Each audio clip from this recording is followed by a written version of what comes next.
Over the last 12 months, I've scaled my e-commerce brand from zero to over $300,000 per month. But throughout Q1, monthly revenue started stagnating, traffic growth slowed down, conversion rates started dropping, and that is when I realized something. If I want to turn this into a 500k per month brand, then I can't just keep increasing ad spend. We do need more traffic, but we can't scale traffic profitably unless we first fix the conversion rate. And if I fix this one bottleneck, I could potentially double revenue without increasing ad spend, and that would completely change this business. Because getting to 500k per month is a completely different game. Eventually, you can't keep scaling traffic forever without weaknesses inside of the business getting exposed. Exactly like what we're seeing here in Q1 of 2026. Lagging metrics start appearing and small inefficiencies become very expensive. And eventually you hit a bottleneck. And after analyzing the data, I realized I'd ignored something incredibly important. I have 1 year of Trustpilot reviews, customer support emails, heat maps, user recordings, and customer behavior data that I'd barely even looked at, let alone analyzed. And honestly, that oversight is now costing my brand an incredible amount of money because customers were literally showing me my problems every single day through their behavior, and I simply wasn't listening. So today, in episode 2 of my 500k per month series, I'm rebuilding the entire conversion strategy for this brand. Using heat maps, post-purchase surveys, customer psychology, direct response copywriting, and split testing. And later in this video, I'll show you the exact framework we're using to rebuild all of the messaging across the brand, based entirely on real customer behavior and real customer data. So let's get into it. Also, quick one before we continue, for every episode in this series, I'm giving away a free coaching call. To enter, just like the video and drop a comment below. I'll randomly pick one winner from the comments and reach out directly. Good luck. In the last episode, I explained how we started pushing further up the funnel. We launched some demand gen campaigns on the Google network. We introduced a second paid acquisition channel, which was meta ads. Initially, we pushed traffic straight to the product page. We didn't get the result we were looking for, so we instead added on a listicle, and the revenue and ROAS actually started improving. But scaling further up the funnel exposed something. Traffic was no longer the problem. Conversion rate was. Most people think if they increase their ad spend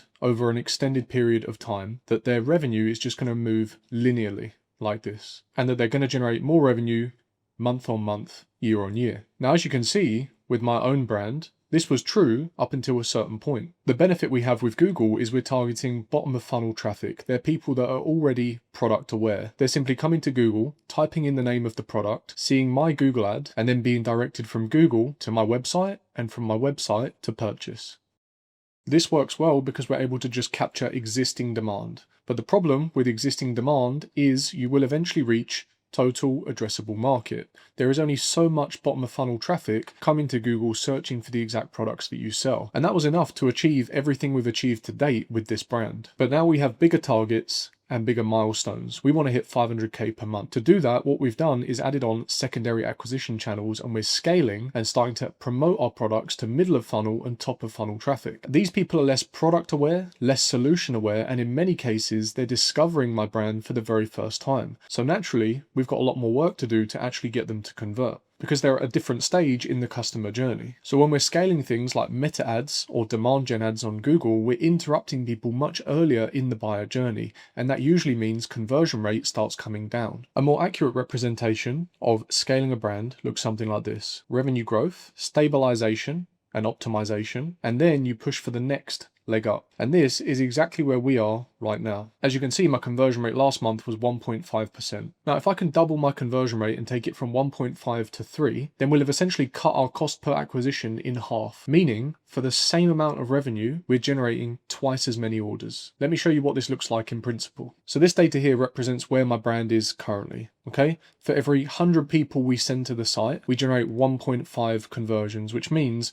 we get 1.5 orders. Okay, conversion rate is just a percentage out of 100, and it's the rate in which your site visitors convert into customers. As you saw on the Shopify dashboard, my conversion rate is 1.5. So let's assume I spend $200 to push 100 visitors to my website, and of those 100 visitors, we generate 1.5 orders. That would mean my revenue is $810 because my average order value at the moment is $541. We times that by 1.5, that gives us the estimated revenue, which in this instance is $810 at a 4.05x ROAS, which is our return on advertising spend. To calculate this, we just take the revenue and divide it by the ad spend. Now, my goal is to double my conversion rate, which means increasing it from 1.5 to 3. If we were to double it to 3, the ad spend remains the same. We're still pushing the same amount of traffic, but the rate in which that traffic is converting has doubled, which means for those 100 visitors, we would generate 3 orders for the same advertising cost. Maintaining the same average order value of $541, this would mean $1,620 in revenue. Divide that by $200 to get our return on advertising spend, and as you can see, that has also doubled. That's now 8.1. So now you can see the importance of this metric and what impact it can actually have on the business. So now, let me explain exactly how I'm going to double my conversion rate from 1.5 to 3%.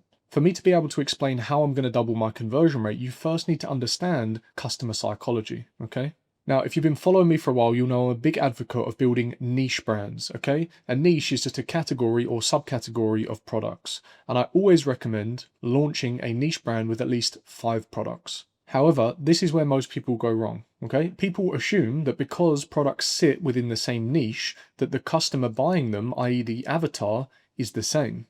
But that is not true. Each avatar is going to have different reasons for buying the product. They're going to have different desires, fears, and motivations. Now, whilst the product might be the same, the reason people might buy a product can be completely different. Let me explain this in a way that makes sense. Let's assume we have product A, right? And product A is an ice bath. There's going to be many different reasons why someone might purchase an ice bath. Now, as you can see by looking at Google Trend data here, the demand for ice baths has increased year on year. Now, I initially heard about ice baths through a guy called Wim Hof, okay? And some people thought he's just this crazy guy with superhuman abilities, okay? Because he was running marathons on ice barefoot. He would sit himself in an incubator of ice for extended periods of time. And initially, people just thought he was some kind of superhuman, right? But then they started conducting tests on him, and everything he was saying was being backed up with actual data, like how cold therapy can reduce inflammation, how it can reduce your resting heart rate, as well as a list of other actual proven benefits. So over time, people's perception of ice baths and cold therapy has changed because the education around that technology has improved. And this essentially relates back to market sophistication. When the product first launched, people probably thought it was a gimmick. There was no science behind it. People didn't believe it actually had health benefits. But after there was enough social proof and actual data to back up the claims, market perception changed, which means the messaging around the marketing of the product also needs to evolve. So now let's relate this back to why people might buy a particular product. Now, before people knew about the science behind ice baths and the technology and the benefits, maybe they just saw it as a bit of fun or adventure, right? Maybe it was a challenge and something they wanted to do to test their discipline, to see how long they could immerse themselves in an ice bath. Maybe some people discovered the product through Wim Hof and they saw the status that he was able to build by doing it. Maybe they wanted similar status, right? Maybe they wanted to improve the way that they were being perceived. Therefore, they wanted to purchase an ice bath. Perhaps some people have seen the technology and they want to reduce their resting heart rate and reduce inflammation, and therefore it was a logical decision, and that's why they decided to purchase it. Maybe there's someone else who's been in the market for an ice bath for a while, but they've been trying to find one that they align with, a brand that they stand behind, something that's been constructed in a way that they believe to be reliable. And that's why they've purchased the product from a particular brand. Or maybe they've discovered your brand, there's tons of social proof, maybe even Wim Hof himself is recommending your brand, and that's why they've decided to buy it. And they want to be loyal to the person that they learned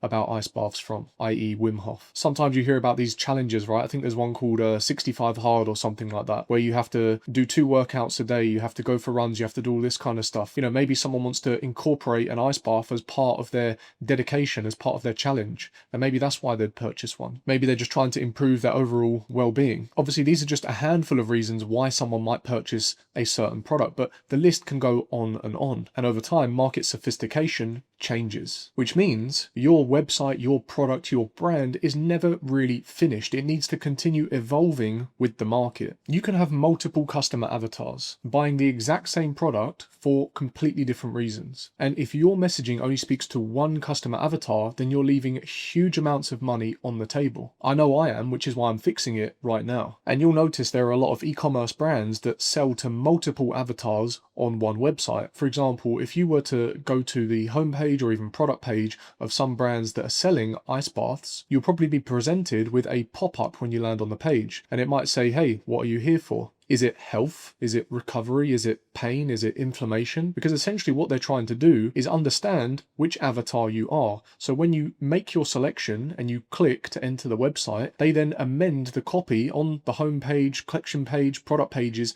to suit the avatar that you've just told them that you are, which means your experience on that brand's website is then going to be completely tailored to you as that particular type of avatar. So this dials in exactly what I was saying earlier about how you can have a single niche with different products, and each product can have different avatars, and each avatar can have a different reason as to why they're buying a particular product. And that's before we even take into consideration market sophistication and how that's evolving all the time as well. So now let's relate this back to my brand, okay? I launched the brand a year ago, and at that time I did conduct what I believed to be extensive research. I actually documented this live on YouTube, showing exactly what I did and how I did it. Essentially, I scraped Reddit reviews, Amazon product reviews, competitor Trustpilot reviews, Facebook groups, and collated all of this information, provided it to ChatGPT, and asked it to conduct deep research and build out an ideal customer profile for each of my products. But I only ever did it once for each product, and I only asked it to create one ideal customer profile. And that was my biggest mistake. Once the business started scaling,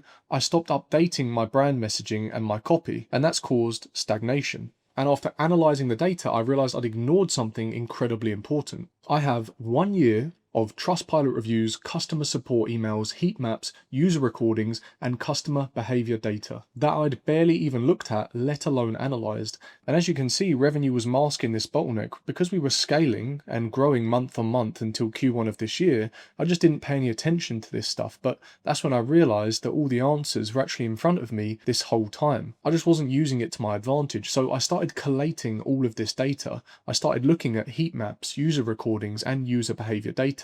So I started using this data to analyze how people actually use my website. Not what I think they're doing, but what they're actually doing. Here you can see we have tons of recordings and heat maps that you can leverage, but also Microsoft highlights some important insights down here as well. So first we have rage clicks. Rage clicks are essentially repeated clicks caused by frustration, right? So this tells you that customers are trying to do something and they can't. And these tiny friction points compound massively at scale. Then we have dead clicks. Dead clicks are when users think something is clickable, but it isn't. And that usually means there's some kind of expectation mismatch, maybe poor UX communication, or just friction somewhere that needs resolving. Now, the interesting thing is customers actually tell you exactly what is wrong with your website through their behavior. You just need to look. And then I realized something else. After running this brand for over a year, I've never once asked customers why they actually bought from us, which is pretty insane when you actually think about it. So I've now added some post-purchase surveys to understand a bit more about why customers buy from us, any other brands that they were considering,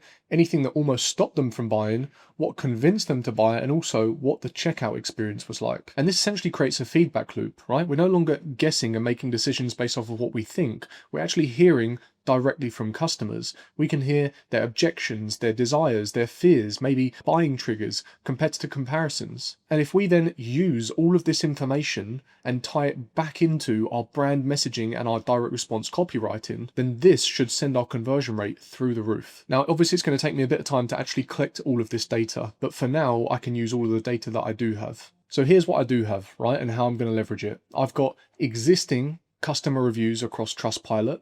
I have all of my customer support email communications. I can look at recent Reddit threads or Facebook group posts and analyze my competitor reviews. The post-purchase survey responses I will use in future once I've collected enough data. The problem isn't lack of customer data anymore, okay? We have data. It's now about processing that data and identifying recurring patterns, applying it and understanding who our customer avatars are and how we can then appeal to those avatars. So what I'm going to be doing is feeding all of this information into ChatGPT or Claude, and then I'm going to get it to do two things. First, I'm going to get it to apply the RMBC framework, which was a method created by Stephen Georgi, and it stands for Research, Mechanism, Brief, and Copy. So I've collated all of the data, right? I've done all of the research. I'm then giving that data to ChatGPT or Claude and asking it to identify the mechanism and provide me with a brief on my different customer avatars, so their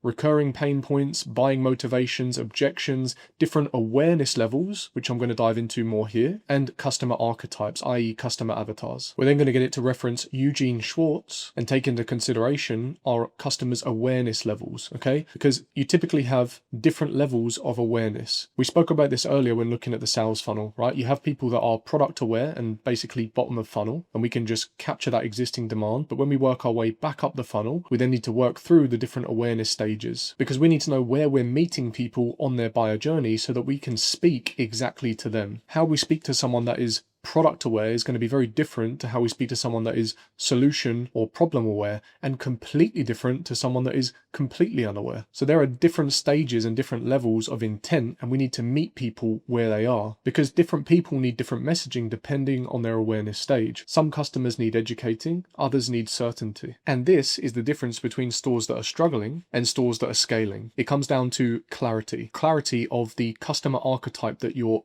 writing for, their motivations, their objections, and their level of awareness. All of this is going to contribute to your conversion rate. And honestly, this is the type of stuff that most people never even think about. Most e-commerce brands are just testing random creatives without actually understanding the customer, the psychology, the objections, or the buyer behavior. And this is exactly the type of work that we do inside of my mentorship program, the Google Ads Ecom Academy. So if you want help building an actual brand, from product and market research to building the website, optimizing for conversions, sourcing the products, setting up your Google advertising campaigns, and actually scaling, then see the link in the video description for more information. So now what we're going to do is give all of this information to ChatGPT or Claude, get it to conduct further deep research, and then we're going to use that output to actually analyze our existing website. We're going to conduct an audit of our homepage, collection page, and product page, then optimize every single element. That means the product title, product images, the offer, any sections on the pages, headlines, subheadlines, descriptions, even the FAQs, to really dial in this copy to speak to our customer avatar as much as possible. Then we'll proceed to set up a split test, sending 50% of the traffic to the existing site